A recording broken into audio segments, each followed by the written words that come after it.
beleza? Vamos iniciar aqui mais um simulado da matéria de legislação para conferir como está o nível de aprendizagem, o nível de conhecimento para o aluno que está prestes a fazer a sua prova de legislação. Estaremos abordando 10 questões importantíssimas para a sua prova, e ter o conhecimento sobre esta parte da matéria será de suma importância para a sua aprovação. Sem mais delongas, já vamos iniciar o nosso questionário. Quero já aqui pedir aquela força na corrente, se inscrevendo no nosso canal aí para que a gente possa crescer em divulgação e acabar trazendo conteúdo para outras pessoas também. Com o slide na tela, vamos iniciar então o nosso simulado. Questão de número 31. Quando falamos da classificação geral dos veículos, é certo afirmar que: alternativa A bicicleta e a carroça são veículos de tração animal. B, veículo elétrico é aquele que se movimenta por energia mecânica. C, reboque e semi-reboque são veículos que se apoiam em suas unidades tratoras. E a alternativa D, veículo automotor é aquele responsável por gerar sua própria força de locomoção. Então, de acordo com a classificação geral dos veículos, o que é certo afirmar? A alternativa A, ela está errada quando ela afirma que bicicleta e carroça são veículos de tração animal. Errado. A carroça é de tração animal, mas a bicicleta é de propulsão humana. B, veículo elétrico é aquele que se movimenta por energia mecânica. Errado. É por eletricidade.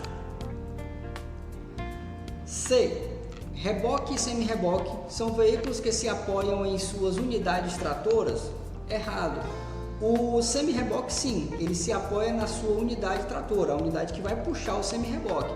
Mas o reboque, ele está ligado à sua unidade tratora pelo pino-rei, por um dispositivo de engate. Nunca ele vai estar sobre a unidade tratora, mas ele vai estar ligado a ela por algum tipo de trava.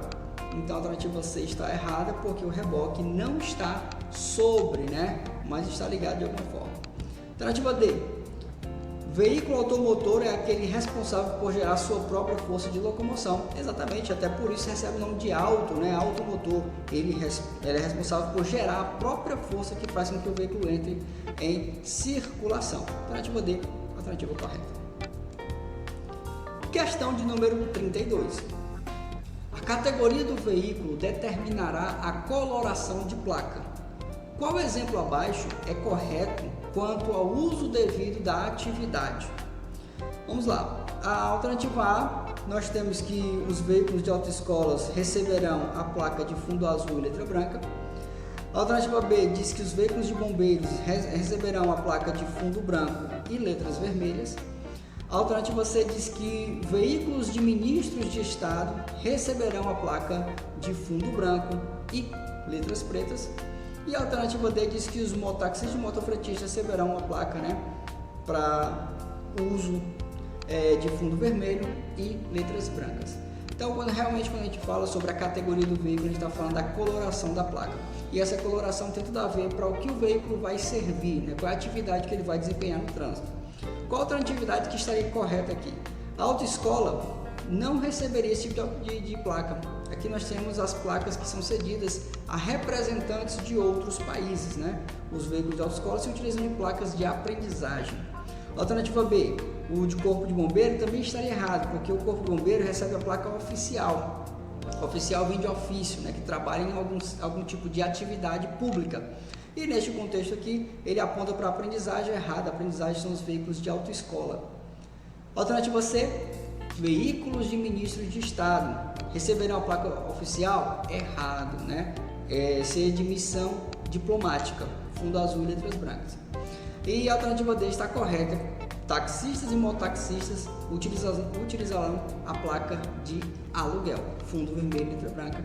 Alternativa D na questão de número 32. Questão de número 33. Com fulcro no CTB, responda certo sobre os limites de peso e dimensões para veículos. Alternativa A, a placa R18 trata da largura máxima do veículo. Vai estar aqui a placa R18.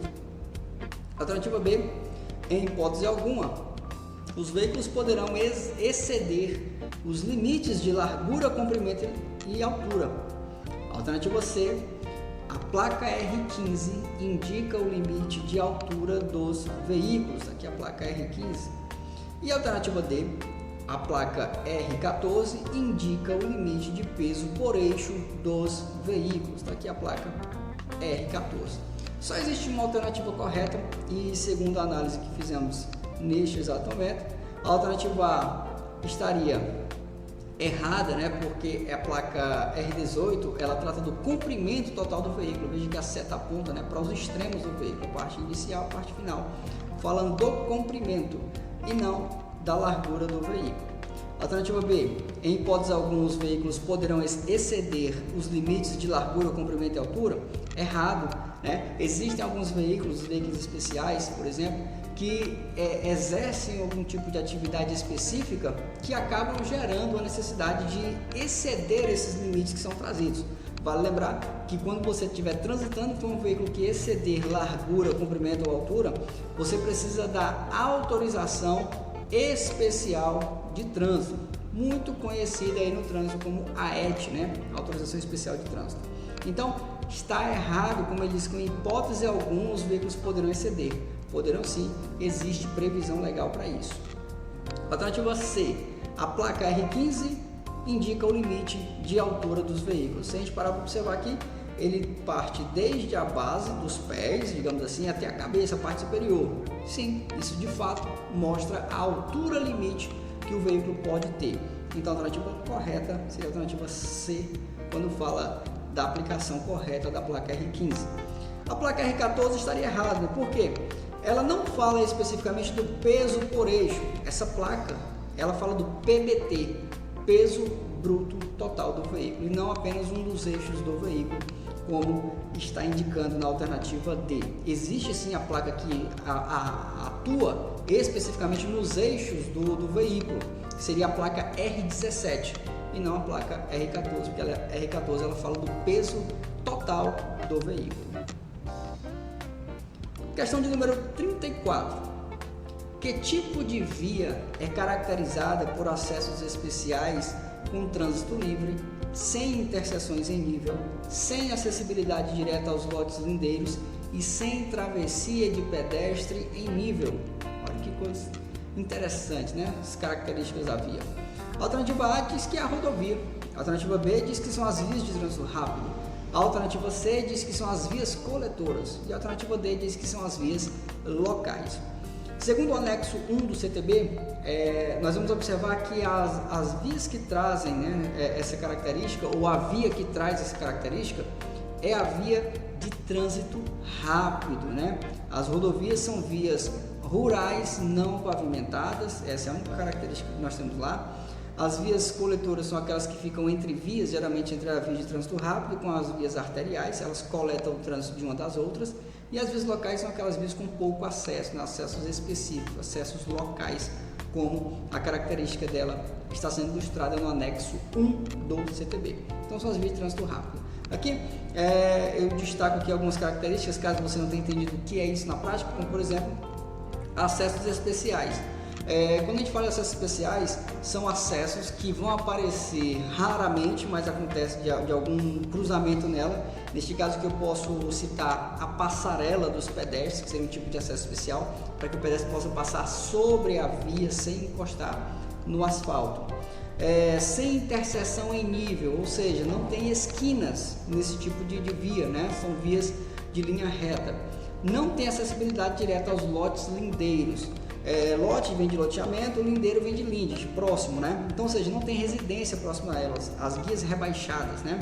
Então, nós temos essa característica para as vias de trânsito rápido, recebe esse nome justamente para que haja um rápido escoamento do trânsito. Para quem não lembra, a velocidade máxima desenvolvida numa via de trânsito rápido será de 80 km por hora, ok? Passando aqui para a próxima questão. Questão de número 35. O agente de trânsito é responsável por fiscalizar e patrulhar as vias públicas.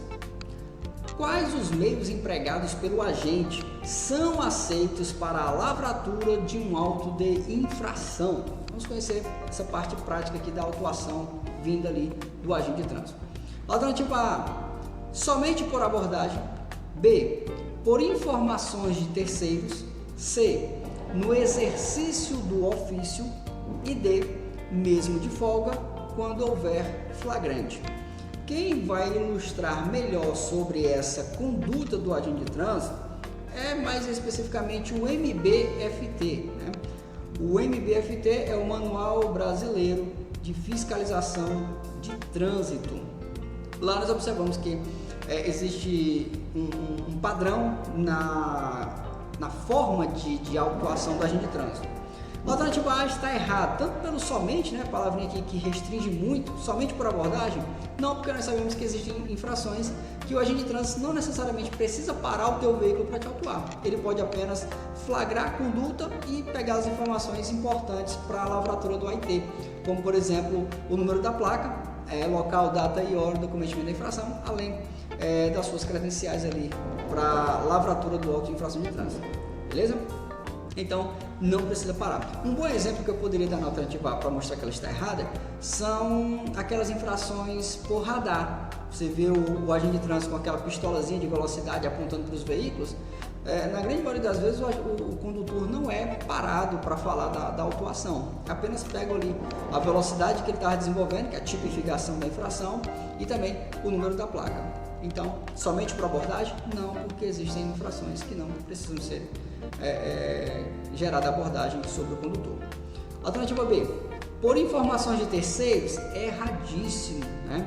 Nenhum agente de trânsito pode lavrar auto por informações de terceiros. Por mais que outras pessoas levem um vídeo para o agente de trânsito mostrando que o vizinho parou em cima da calçada ou que não respeitou a parada obrigatória, o agente de trânsito ele não pode pegar aquela informação e lavrar auto de infração de trânsito. Essa informação está prevista no Manual Brasileiro de Fiscalização de Trânsito. Alternativa C, no exercício do ofício. Perfeito. Quando o agente de trânsito estiver trabalhando no cumprimento do dever legal. Alternativa D, mesmo de folga, quando houver flagrante. Mesmo que ele flagre, se ele não estiver atuando no exercício do seu ofício, ele não poderá lavrar auto, certo? Também previsão no MBFT. Então, a alternativa C é a alternativa correta. 36ª questão. Qual a definição correta de infração de trânsito? A. Inobservância a qualquer preceito da legislação de trânsito. B. É a ausência do pagamento do licenciamento do veículo. C. É o cometimento de um crime de trânsito. E D. É quando o preço dos produtos aumentam. Então, de acordo com o CTB, qual é a definição de infração de trânsito? A alternativa A está correta quando ela diz que toda infração de trânsito é uma inobservância a qualquer preceito da legislação de trânsito, beleza? A alternativa A estaria correta. B está errada por quê? Diz que é a ausência no pagamento do licenciamento do veículo. Não, isso aqui não configura o conceito de infração. Isso gera uma infração, mas não é o que conceitua o termo infração de trânsito. Alternativa C, é o cometimento de um crime de trânsito. Também não. Cometer um crime de trânsito, você comete um crime de trânsito, apenas isso, né? Não necessariamente, você nem cometeria necessariamente a infração, mas sim um crime, que seria instâncias ainda mais pesarosas, digamos assim, na hora de pagar por ela, né? Não apenas no sentido financeiro, mas também porque você poderia gerar uma detenção, que é a pena onde você perde os seus direitos de liberdade, né? Dependendo do que você fez. Alternativa D, quando o preço dos produtos aumentam, errado, isso aqui é inflação e não infração, né? A inflação nada tem a ver com infração. Questão de número 37. Josivaldo foi flagrado conduzindo seu veículo em uma rodovia com os faróis desligados. Abordado por um agente de trânsito, foi-lhe aplicado uma advertência por escrito. Diante do fato, a autoridade de trânsito aplicou A. Multa. B. Cassação. C. Medida administrativa. de penalidade. O camarada estava conduzindo o veículo na rodovia, só que estava com os faróis desligados. Nós sabemos que existe uma necessidade, mesmo durante o dia, que os faróis estejam acesos na rodovia. Existem alguns pormenores que a gente não vai entrar aqui agora sobre essa utilização dos faróis na rodovia, né? Porque existem algumas exceções que poderiam ser abordadas, mas isso a gente faz em aula. Aqui, respondendo essa questão, a gente observa que o agente de trânsito viu o condutor com os faróis desligados, realizou a abordagem e aí houve uma aplicação posteriormente da advertência por escrito. Isso por quê? Porque transitar com os faróis desligados é infração de natureza média, certo? E na conduta de infração, quando ela é de natureza leve ou média, o órgão de trânsito, a autoridade de trânsito, deverá aplicar a advertência por escrito, segundo o que rege a norma. A advertência por escrito é o quê? É um tipo de multa? É um tipo de cassação? Medida administrativa ou penalidade? Não é multa, porque a advertência por escrito nem soma pontos na habilitação, tampouco cobra o valor dela. Não é cassação. Medida administrativa ou penalidade? Lembra daquele macete que é bem simples, mas que resolve muitas questões? Toda medida administrativa começa com R ou T. Advertência por escrito começa com A, logo não pode ser uma medida administrativa. Beleza? Então, consequentemente, a alternativa D, beleza? Lembra aqui, né? Você vai lembrar da medida administrativa, você vai lembrar do R ou do T. Questão 38. Quanto à suspensão por pontos, é incorreto afirmar que, cuidado sempre com o que está sendo pedido na questão, para você não ir muito emocionado para as alternativas e marcar uma alternativa errada como que se pede. Alternativa A, né, sobre a suspensão por pontos, é incorreto afirmar que serão 40 pontos para suspender a CNH de um condutor que não possui infração gravíssima. B, serão 30 pontos para suspender a CNH de um condutor que possui uma infração gravíssima. C, serão 20 pontos para suspender a CNH de um condutor que possui 2 ou mais infrações gravíssimas. E a alternativa D, em todos os casos, serão de 20 pontos para a suspensão da CNH. Nós estamos diante de uma alteração causada pela Lei 14.071, que trouxe uma mudança de contexto quanto a essa suspensão por pontos. O que se aplicava antigamente? Que todo tipo de habilitação, de infração, que seja, mas quando falávamos sobre a pontuação, todos os condutores tinham um teto máximo de 20 pontos, só que isso foi alterado. Ou seja, a alternativa A ela está correta quando ela diz o seguinte, que são de 40 pontos, serão 40 pontos para suspender, desde que o condutor não tenha nenhuma infração gravíssima. Isso aqui é correto, só que eu não quero o que é correto, eu quero o que é incorreto. B, também está correto quando se afirma que serão de 30 pontos para suspender uma habilitação de um condutor que só possui uma única infração gravíssima. Se está correto, não é o que eu quero. C, serão de 20 pontos para suspender a habilitação de um condutor que já tem 2 infrações gravíssimas ou mais. Correto. Se está correto, não é o que eu quero. A alternativa D é a incorreta quando ela diz que em todos os casos serão de 20 pontos para a suspensão da CNH, quando se fala da pontuação. Estaria incorreto e essa é justamente o que a gente quer. Questão de número 39. Qual das infrações abaixo, por si só, gera a suspensão do direito de dirigir? Qual das infrações abaixo, por si só, gera a suspensão do direito de dirigir? A alternativa A diz: pilotar a motocicleta sem capacete. B, dirigir acima da velocidade máxima da via em até 50%. C, deixar de parar o veículo diante da placa de parada obrigatória. E a alternativa D, deixar de parar antes de cruzar a passagem de nível. E aí qual seria a alternativa que traria uma conduta que por si só gera a suspensão do direito de dirigir? A alternativa A, ela traz uma conduta que faz isso. Pilotar motocicleta sem o capacete, o condutor está passivo a ter a habilitação suspensa.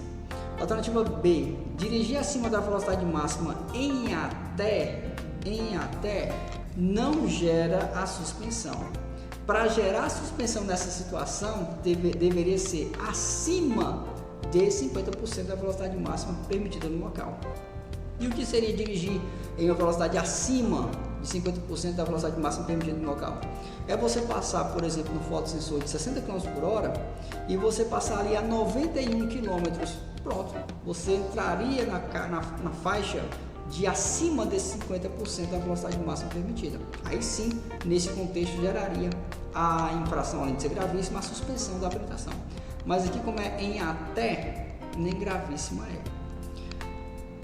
A alternativa C, deixar de parar o veículo diante da placa de parada obrigatória. Isso aqui é infração gravíssima, mas ela não gera a suspensão da habilitação. A alternativa D, deixar de parar antes de cruzar a passagem de nível. O que é a passagem de nível? É a linha rodoferroviária, né? Cruzar os trilhos do trem sem realizar uma parada. O Código de Trânsito prevê como uma infração gravíssima, porém ele não prevê a suspensão nessa situação. Então chegamos na última questão de número 40. Josivaldo, nosso grande protagonista, por haver se envolvido em acidente de trânsito de natureza grave, onde ele foi o principal contribuinte para que o acidente ocorresse, teve que realizar o curso de reciclagem. Quanto ao que se sabe do curso de reciclagem, responda. Alternativa A, Josivaldo terá que realizar prova objetiva de 40 questões ao término do curso. B, Josivaldo terá que realizar uma carga horária de 45 horas aulas no curso de reciclagem. C, o curso é opcional se Josivaldo exercer ou exerce na atividade remunerada. D, Josivaldo só receberá sua CNH se comprovar sua aprovação no curso de reciclagem. Então, qual a alternativa correta? A alternativa A está incorreta porque não serão 40 questões na aplicação de prova, serão de apenas 30 questões. A alternativa B também está incorreta porque o curso não tem carga horária de 45 horas aulas, mas de apenas 30 horas aulas. A alternativa C está incorreta porque o curso não é opcional. O curso, na verdade, é um tipo de punição a Josivaldo para que ele possa rever conceitos sobre a sua tomada de decisão, né? O que ele fez para se envolver no acidente, geralmente por conta de que alguns princípios precisam ser revistos ali quanto à sua condução. Então não é opcional, é algo coercitivo, obrigatório. E a alternativa D seria a alternativa correta na nossa última questão. Josivaldo só receberá sua CNH se comprovar sua aprovação no curso de reciclagem. Tem que comprovar que passou 30 horas aulas em sala, tem que comprovar que realizou a prova de 30 questões e que foi aprovado. Próximo, então, depois do período suspensivo, caso ele tenha sofrido, caso não tenha sido cumprido ainda, receba de novo a sua habilitação. Galera, nesse exato momento quero me despedir de todos vocês, foi um prazer tê-los aqui mais uma vez. Peço de novo que você possa fortalecer o nosso canal aí, divulgando, compartilhando com outras pessoas. Esses simulados são muito importantes e também curtindo o vídeo e também se inscrevendo no canal. Desde já, agradeço a todos e até a próxima.